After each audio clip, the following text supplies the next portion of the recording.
So ayan, Col, tignan mo yung eksperimento natin. Ayan. Yes, direct injected fuel system. This is for ano lang, pangduluhan ito. Let's try it.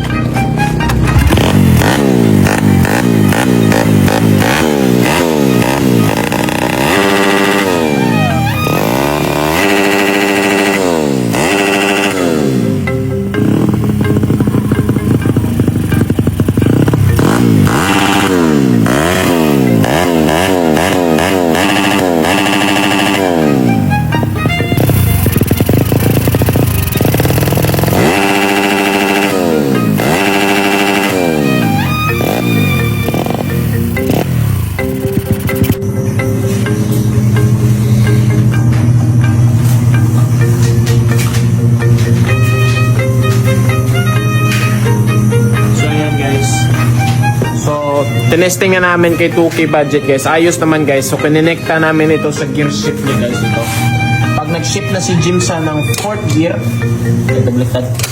fourth gear, so automatic yung sensor nito is mag-detect at mag-spray na siya ng fuel direct into the car. So hindi siya naka-direct dyan kasi pag dinirect natin siya dyan, malulunod siya. So ang ginawa natin guys is ginano na lang natin.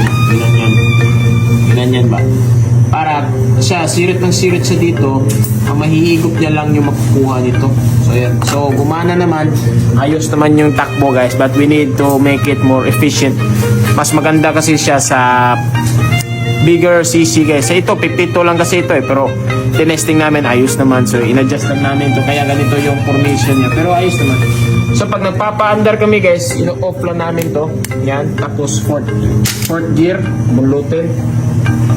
Tapos balik sa neutral. Then on. Tapos ready ka na. Mag first gear si Jimson, starting ba? Second, third, fourth, and spray na siya. Spray na yan. Tapos ito yung tank. Itong tank pressurized yan. Pero wala yung laman. Pero may gauge kami dyan. So yan, parang nitro system. Pero hindi siya nitro. Fuel pa rin yung dinagdag natin para mas efficient yung burning niya guys.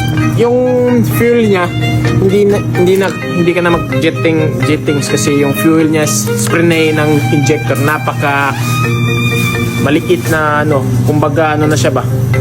Buwak na siya sa ano ba? Sa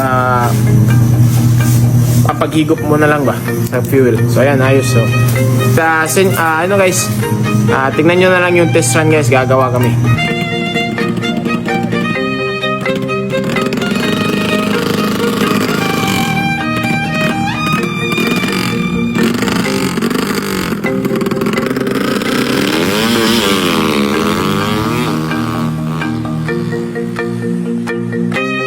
Ninja